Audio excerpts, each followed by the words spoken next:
على أعقابكم فتنقلبوا خاسرين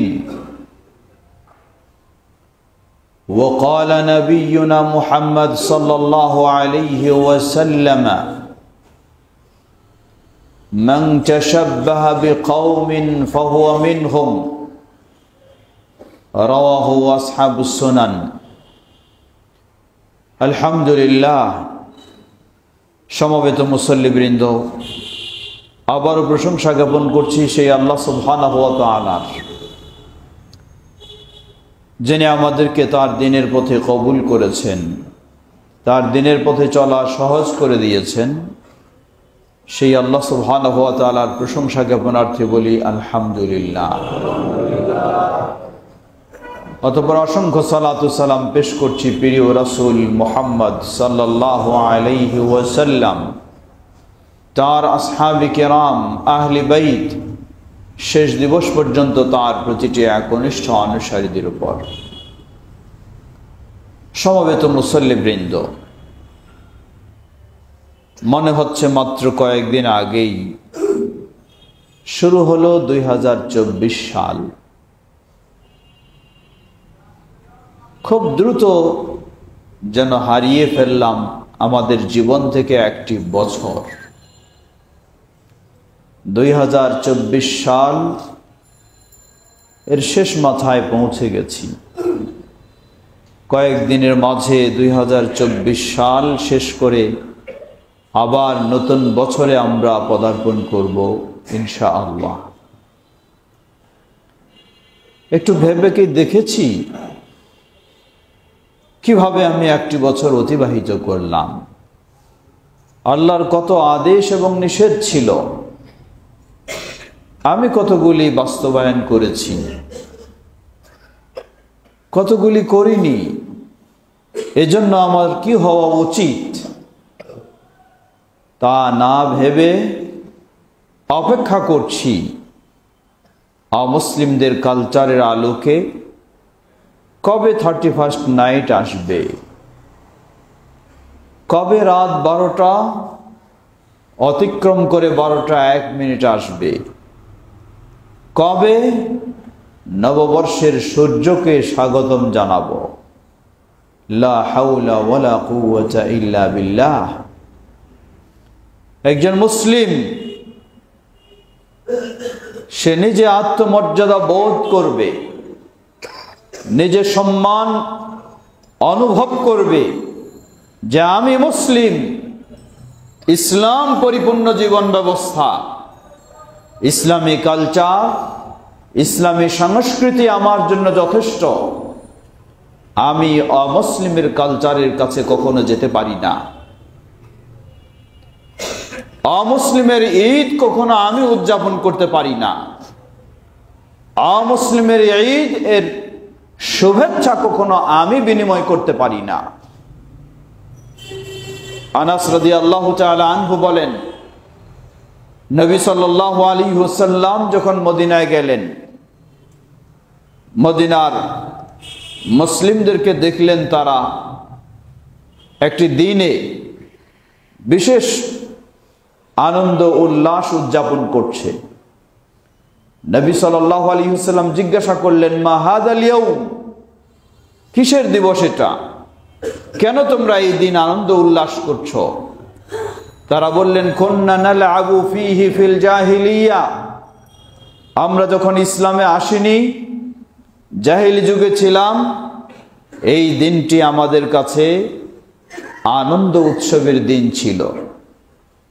সেই ধারাবাহিকতায় আজও আমরা এই দিনটিতে খেলতামাশা আনন্দ উৎসব করছি। নবী সাল্লাল্লাহু আলাইহি ওয়াসাল্লাম তীব্র প্রতিবাদ করে বললেন, ওয়াকাদ আবদালাকুমুল্লাহু বিহি খায়রাম মিনহু, আল্লাহ সুবহানাহু ওয়া তাআলা এর চেয়ে তোমাদেরকে শ্রেষ্ঠ দুটি দিন দিয়েছেন। একটি হলো ঈদুল ফিতর, আরেকটি হলো ঈদুল আযহা। সেই ইসলামের ঈদ উৎসবের দিন পাওয়ার পরেও তোমরা ওই জাহেলি উৎসবের দিনকে তোমরা আনন্দ উৎসব পালন করছো। কখনো কোনো মুসলিমের জন্য এটি হতে পারে না। আজকে আপনার জন্য রয়েছে ঈদুল ফিতর, ঈদুল আযহা। তাহলে আপনি কিভাবে খ্রিস্টানদের ঈদকে গ্রহণ করতে পারেন? কিভাবে আপনি হিন্দুদের ঈদকে গ্রহণ করতে পারেন? কিভাবে আপনি অমুসলিমদের ঈদকে গ্রহণ করতে পারেন? আপনার ভিতরে কি ঈমান রয়েছে? আপনার ভিতরে কি ইসলামী চেতনা রয়েছে? যদি থাকে তাহলে নবী সাল্লাল্লাহু আলাইহি ওয়াসাল্লাম বলেন, মান তাশাব্বাহা বিকাউমিন ফাহুয়া মিনহুম, যে যাদের সাথে সাদৃশ্য রাখতে চায় সে তাদেরই অন্তর্ভুক্ত হয়। মুসলিম হিসাবে টিকে থাকার সুযোগ তার নেই, মুমিন হিসাবে টিকে থাকার সুযোগ তার নেই। সমবেত মুসল্লিবৃন্দ, আজকে আমরা আধুনিকতার নামে, সভ্যতার নামে অসভ্য কালচারে আজকে আমরা জড়িয়ে যাচ্ছি। নারী পুরুষ অবাধে, নারী পুরুষ সেই অবাধে নোংরা কালচারে সব কিছু আমরা জড়িয়ে যাচ্ছি সেগুলিতে আমরা, যাচ্ছে সেখানে আমাদের ছেলে মেয়েরা। কি বলবেন আপনি? আপনি বলবেন আমি যাই না, আর আপনার ছেলে মেয়েকে সেখানে সম্পৃক্ত হওয়ার জন্য উদ্বুদ্ধ করেছেন, এমনকি টাকা পয়সা দিয়েও সহযোগিতা করে সেখানে পাঠিয়ে দিয়েছেন, আর বলবেন আমি যাইনি। হতভাগা আপনি, দুর্ভাগা আপনি। আপনার মতো বাবা, আপনার মতো মা, এই সন্তানেরা আপনাকেই শিক্ষা দিবে এই দুনিয়াতে। তারা যখন আরো বড় হবে, ওই খ্রিস্টানদের কালচারে আপনি তাদেরকে আজকে প্রেরণ করেছেন, সেই খ্রিস্টানদের কালচার অনুযায়ী আপনার এই ছেলে মেয়ে আপনাকে ঘর থেকে বের করবে। যান আপনি বৃদ্ধাশ্রমে, আপনার এই বাড়িতে আশ্রয় নেই। সুতরাং মুসলিম বাবা মা হিসাবে দায়িত্ব সন্তানদেরকে ইসলামী কালচারে গড়ে তোলা। নিজে ইসলামী আদর্শে গড়ে উঠব, সন্তানদেরকে ইসলামী কালচারে গড়ে তুলব। এটি হলো প্রতিটি মুসলিম অভিভাবকের দায়িত্ব। আজকে সত্যি যদি আমরা সেই দায়িত্বে সচেতন হতাম, তাহলে এই 31st নাইটকে কেন্দ্র করে অলিতে গলিতে আতশবাজি আর গান বাজনা আর এই অশ্লীলতার মেলা, সেগুলির আয়োজন কখনো সুযোগও হতো না, আমরাও কখনো এগুলিকে সুযোগ দিতাম না। আল্লাহকে ভয় করুন, সতর্ক হন। 2024 সাল আপনি শেষ করতে যাচ্ছেন। কতজন আপনার সাথে ছিল আপনার চেয়েও আরো সুস্থ, আপনার চেয়েও আরো শক্তিশালী, আপনার চেয়ে আরো কম বয়সের মানুষ, কিন্তু 2024 শেষ না হতে তাদের হয়তো বিদায় ঘটে গেছে। আল্লাহ সুবহানাহু ওয়া তাআলা আপনাকে এখনো রেখেছেন। সুতরাং আল্লাহর কৃতজ্ঞতা প্রকাশ করুন। এসব অশ্লীলতা, এসব ইসলাম বিধ্বংসী বিরোধী কর্মকাণ্ড বর্জন করে আল্লাহর পথে ফিরে আসার চেষ্টা করুন। নিজে নয়, শুধু নিজের পরিবার, সেই নিজের কলিজার টুকরা সন্তান, নিজেরাও জান্নাতের পথে চলবো, তাদেরকেও জান্নাতের পথে চালাবো।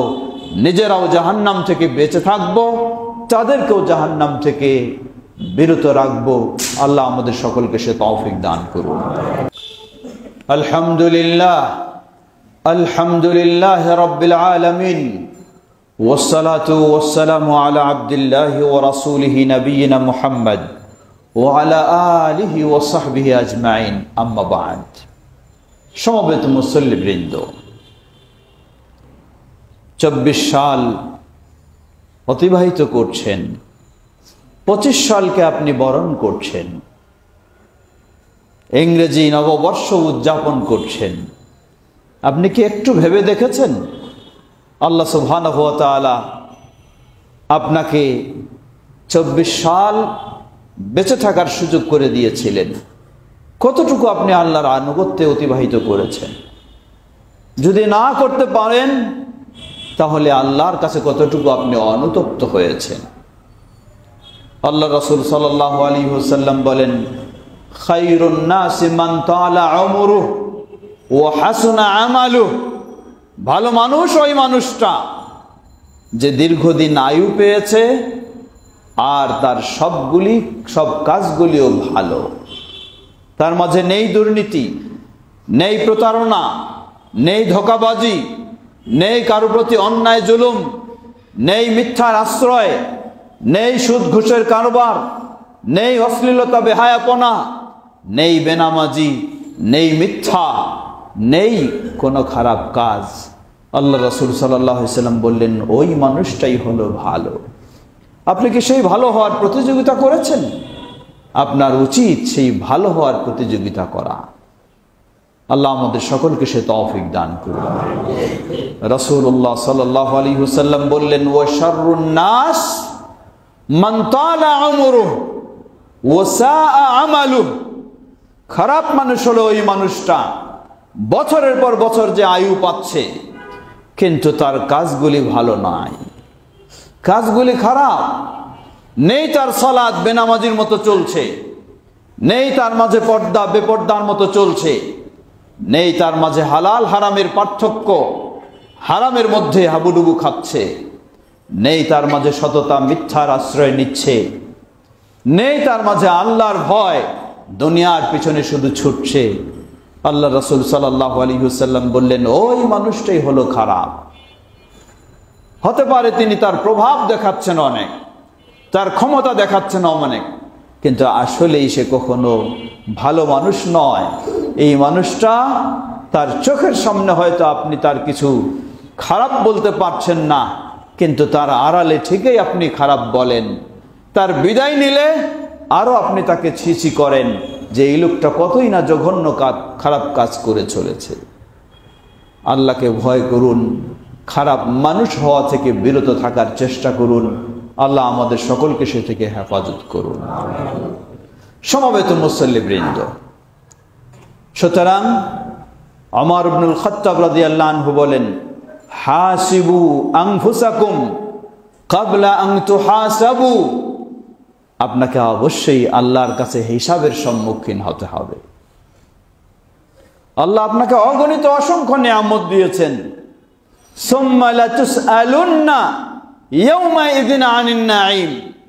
আল্লাহ সুবহানাহু ওয়া তাআলার কাছে আল্লাহর এই নিয়ামত এর হিসাব আপনাকে দিতেই হবে। হেলায় খেলায় কাটানোর সুযোগ নেই। এজন্যই আমিরুল মুমিনিন ওমর ইবনুল খাত্তাব রাদিয়াল্লাহু আনহু বলেন, হাসিবু আনফুসাকুম ক্বাবলা আন তুহাসাবু। আল্লাহর কাছে হিসাবের সম্মুখীন হওয়ার আগেই নিজে নিজের একটু হিসাব করে দেখো, নিজে নিজের একটু যোগ বিয়োগ করে দেখো, নিজের ভালো কাজ কতটুকু একটু দেখো, মন্দ কাজ কতটুকু একটু দেখো। সুতরাং 2024 সাল শেষ করে ফেলছি, কতটুকু আমি ভালো কাজ করলাম? নিয়মিত কি আমি সালাত আদায় করেছি? সম্পদ থাকলে কি আমি যাকাত দিয়েছি? আমি কি সত্যের পথে চলেছি? আমি কি আল্লাহর সন্তুষ্টির পথে অবিচল ছিলাম? যদি থাকতে পারি আমার জন্য সুসংবাদ, আর যদি না পারি দ্রুত উচিত আল্লাহ সুবহানাহু ওয়া তাআলার কাছে অনুতপ্ত হওয়া, তওবা করা, এবং সামনে 2025 যেন আল্লাহ সুবহানাহু ওয়া তাআলার সন্তুষ্টির পথে চলতে পারি সেই পরিকল্পনা নেওয়া। একজন মুসলিম, আপনি ইসলামের ধারক বাহক, আপনি ইসলামের প্রচারক, আপনি ইসলামের বাহিনী, আপনি ইসলামের শক্তি। সুতরাং 2025কে কেন্দ্র করে আপনার পরিকল্পনা কি? কিন্তু আফসোসের সাথে বলতে হয়, আজকে ইসলাম বিদ্বেষী মহল, ইসলাম বিরোধী, দেশীয় বলুন আর আন্তর্জাতিক বলুন, সালের পর সাল তাদের নতুন কর্মসূচি, নতুন চ্যালেঞ্জ। কিভাবে বাংলার প্রতিটি যুবককে তারা বেঈমান বানাবে, কিভাবে বাংলার প্রতিটি নারীকে তারা বেপর্দায় নিয়ে যাবে, কিভাবে বাংলার প্রতিটি বুদ্ধিজীবীকে নাস্তিক পর্যায়ে নিয়ে যাবে, তাদের তো সব কর্মসূচি। আজকে আপনি মুসলিম হয়ে আপনার উচিত ছিল ইসলামের কর্মসূচি নতুন ভাবে নেবেন। কিভাবে বাংলার প্রতিটি মানুষকে মুসলিম বানানো যাবে, কিভাবে বাংলার নতুন প্রজন্মকে ইসলামের আলোকে আদর্শ সন্তান হিসেবে গড়ে তোলা যাবে, সেই কর্মসূচি না নিয়ে বরং সেই অমুসলিমদের ইসলাম বিরোধী কর্মসূচি কিভাবে বাস্তবায়ন হবে, আমি মুসলিম হয়েও সেই কাজেই আমি আঞ্জাম দিচ্ছি। লা হাওলা ওয়ালা কুওয়াতা ইল্লা বিল্লাহ। আর আশা করছি আল্লাহ সুবহানাহু ওয়া তাআলার জান্নাতের এতই সহজ কখনো হতে পারে না। আল্লাহর কাছে তওবা করি, নিজের ত্রুটির জন্য আল্লাহর কাছে ক্ষমা চাই এবং নিজের জীবনকে আরো সুন্দর করে নেওয়ার জন্য, জান্নাতের পথকে নিশ্চিত করে নেওয়ার জন্য সামনের কর্মসূচি গ্রহণ করার চেষ্টা করি। আল্লাহ আমাদের সকলকে সে তৌফিক দান করুন।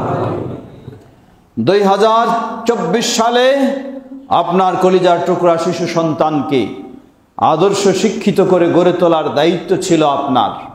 আপনি পারেননি, আপনি হয়তো চেষ্টা করেও পারেননি অথবা চেষ্টাও করেননি। আল্লাহর কাছে ক্ষমা চান, আল্লাহর কাছে তওবা করুন। 2025-এর জন্য তো আপনি অনেক প্রতিষ্ঠানে দৌড়ঝাঁপ করছেন, কোথায় আপনার সন্তানকে ভালোভাবে শিক্ষিত করতে পারবেন? আপনি কি একটু আপনার চিন্তাটাকে পর্যালোচনা করেছেন? আপনি কি একটু আপনি ভেবে দেখেছেন যে আমার ছেলেকে উন্নত শিক্ষিত বানাতে চাই, কিন্তু তাকে কি আমি নামাজি বানানোর পরিকল্পনা নিয়েছি? আমার ছেলেকে আধুনিক শিক্ষায় শিক্ষিত করতে চাই, কিন্তু আমি কি তাকে আখিরাত মুখী বানানোর চেষ্টা করেছি? আমার ছেলেকে আমি আরো আপডেট করতে চাই, কিন্তু আমার ছেলেকে আমি কি সত্যবাদী বানানোর চেষ্টা করেছি? একটু ভেবে দেখুন।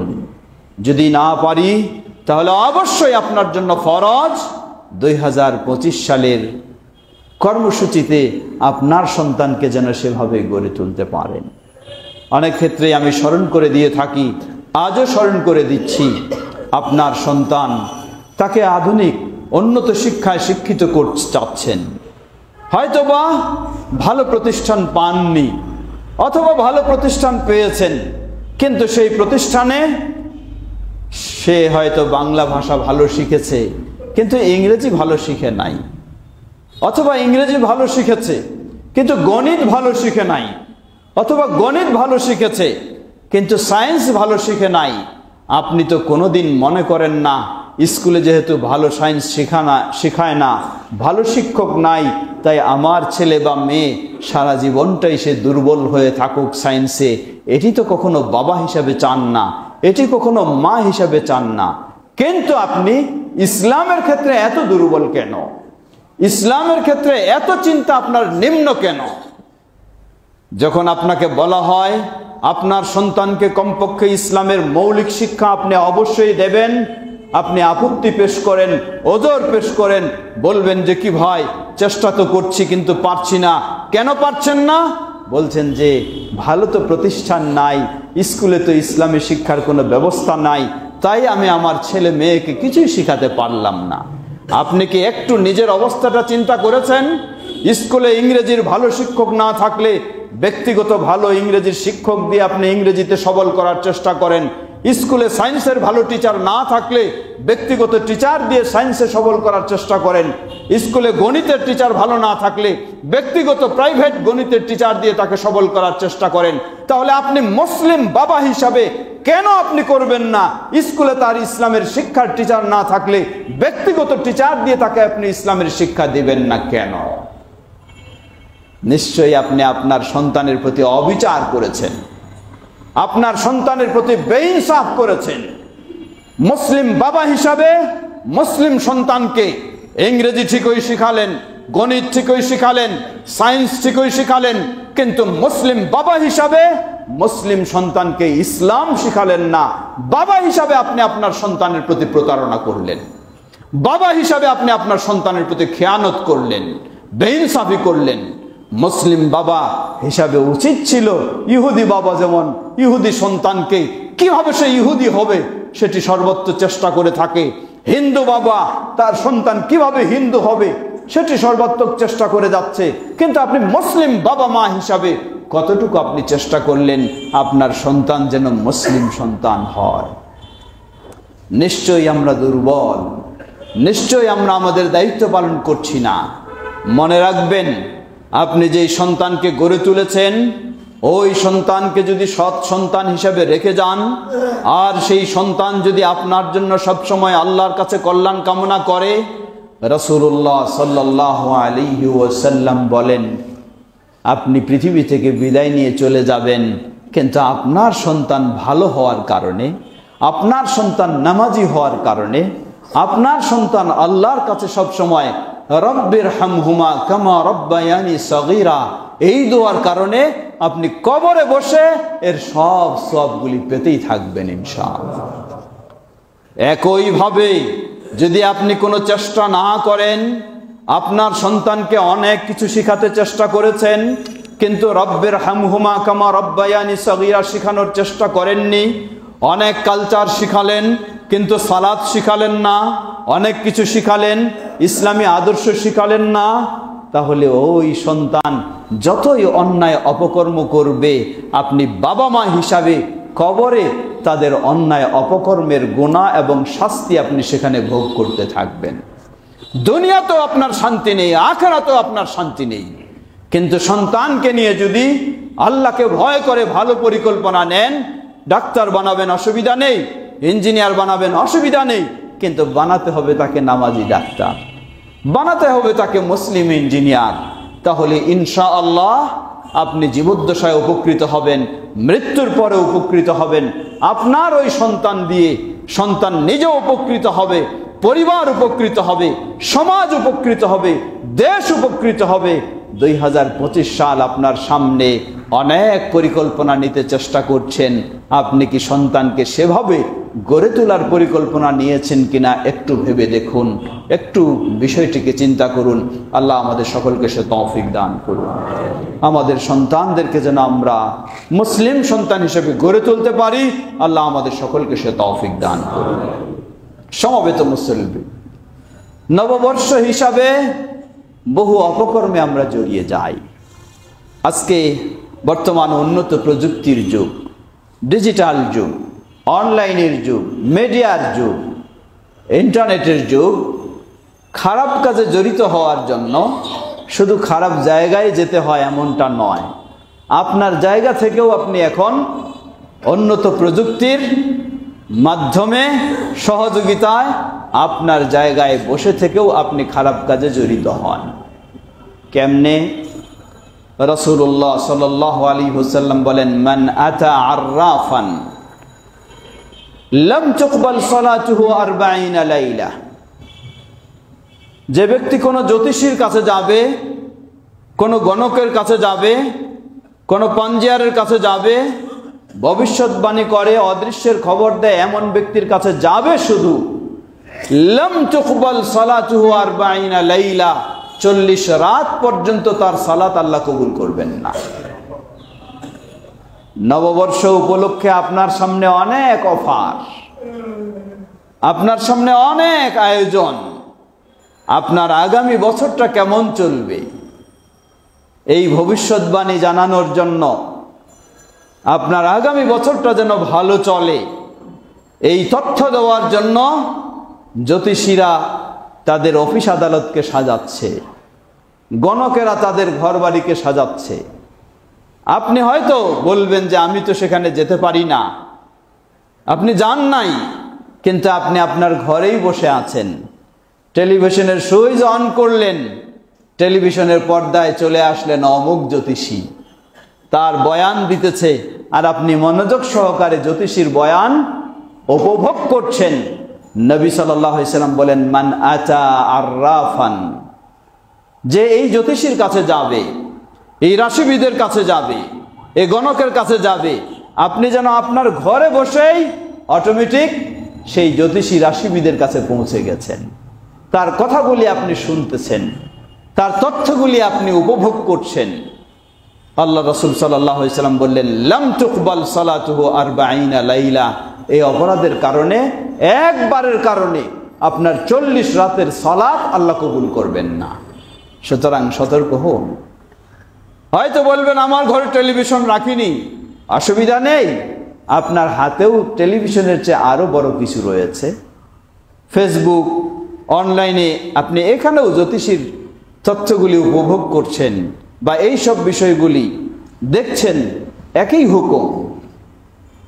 রাসূলুল্লাহ সাল্লাল্লাহু আলাইহি ওয়াসাল্লাম বলেন, মান আতা আররাফান ফাসাআলাহু ওয়া সাদ্দাকা বিমা ইয়াকুল ফাকাদ কাফারা বিমা উনজিলা আলা মুহাম্মাদিন সাল্লাল্লাহু আলাইহি ওয়াসাল্লাম। যে কোনো জ্যোতিষী, গণক, ভবিষ্যতের খবর দেয়, অদৃশ্যের খবর দেয়, এমন ব্যক্তির কাছে যাবে, অতঃপর জিজ্ঞাসা করবে, জিজ্ঞাসার জবাবটাকে সত্য বলে বিশ্বাস করবে, ফাকাদ কাফারা বিমা উনজিলা আলা মুহাম্মাদিন সাল্লাল্লাহু আলাইহি ওয়াসাল্লাম, সে যেন মুহাম্মদ সাল্লাল্লাহু আলাইহি ওয়াসাল্লামের উপর যা নাজিল হয়েছে সবকিছুর প্রতি কাফের হয়ে যায়। নাউযুবিল্লাহ। এই প্রসঙ্গগুলি এই নববর্ষ কেন্দ্রিক এসে থাকে। নববর্ষকে কেন্দ্র করে নতুন ম্যাগাজিন বের হয়েছে। নববর্ষের প্রথম দিনে বিভিন্ন পত্রিকাগুলি দেখবেন একটি বড় কলাম দিয়েছে, আপনার ভাগ্যকে যাচাই করে নিন, আগামী বছরের দিনগুলিকে আপনি একটু বেছে নিন, কিভাবে আপনি কল্যাণকামী হবেন, কিভাবে আপনি সৌভাগ্যবান হবেন, সব কিছু আপনার সামনে বয়ান দিয়েছে। আপনি ঘরে বসেই সেই পত্রিকা পড়ে উপভোগ করছেন যেন সেই জ্যোতিষীর তথ্যগুলি, রাশিবিদের তথ্যগুলি। অত্যন্ত সতর্ক হন, আপনি অপরাধে জড়িয়ে গেছেন প্রিয় ভাইয়েরা আমার। সুতরাং আল্লাহকে ভয় করি, নববর্ষ কেন্দ্রিক হোক আর যেই কেন্দ্রিকই হোক, ইসলাম গর্হিত নিষিদ্ধ বিষয়গুলি থেকে যেন আমরা সবসময় বেঁচে থাকতে পারি। আল্লাহ আমাদের সকলকে সে তৌফিক দান করুন। সমবেত মুসল্লিবৃন্দ, 2025 সালে আপনারও একটি কর্মসূচি আপনি নিয়ে নিন। আল্লাহ রাসূল সাল্লাল্লাহু আলাইহি ওয়াসাল্লাম বলেন, মান সালাকা তারিকা ইয়ালতামিসু ফীহি ইলমা সাহালাল্লাহু লাহু তারিকান ইলাল জান্নাহ, রাওয়াহু মুসলিম। যে ব্যক্তি এমন পথ অবলম্বন করবে যেই পথে সে কোরআন সুন্নাহর জ্ঞান অর্জন করবে, তাহলে আল্লাহ সুবহানাহু ওয়া তাআলা তার জন্য জান্নাতের পথকে সহজ করে দেবেন। সুবহানাল্লাহ। আমরা এই হাদিসকে অনেক সময় মনে করি মাদ্রাসাতুল হাদিস বা এই জাতীয় মাদ্রাসায় ছাত্ররা পড়ালেখা করবে, এটাই হলো শুধু জান্নাতের পথকে সহজ করে নেওয়ার মাধ্যম, এছাড়া আর নাই। সুতরাং আমার বয়স এখন 50 বছর বা 60-70 বছর, বা আমি একজন ব্যস্ত মানুষ, আমার অফিস রয়েছে, ব্যবসা রয়েছে, সময় নেই, সংসার রয়েছে, আমি তো ওই জান্নাতের পথকে সহজ করে নিতে পারবো না। আমি মনে করি এই চিন্তাটি সম্পূর্ণ ভুল। আপনার মতো ব্যক্তিও জান্নাতের পথকে সহজ করে নেওয়ার এই পথ অবলম্বন করতে পারবে। তা কিভাবে? আল্লাহ সুবহানাহু ওয়া তাআলা আপনাকে দিনরাত 24 ঘন্টা সময় দিয়েছেন। সেই 24 ঘন্টা সময় পেয়ে সুস্থ থেকে আপনি আপনার ব্যবসা বাণিজ্য চালাচ্ছেন, আপনার অফিস চালাচ্ছেন, আপনার সংসার চালাচ্ছেন, খাওয়া দাওয়া করছেন, বিশ্রাম নিচ্ছেন, এভাবেই আপনি 24 ঘন্টা অতিবাহিত করেন। যেই আল্লাহ সুবহানাহু ওয়া তাআলা আপনাকে 24 ঘন্টা দিয়েছেন, ওই আল্লাহকে জানার জন্য, ওই আল্লাহর দ্বীন জানার জন্য এই 24 ঘন্টার মধ্যে কতটুকু সময় আপনি বাজেট করেছেন?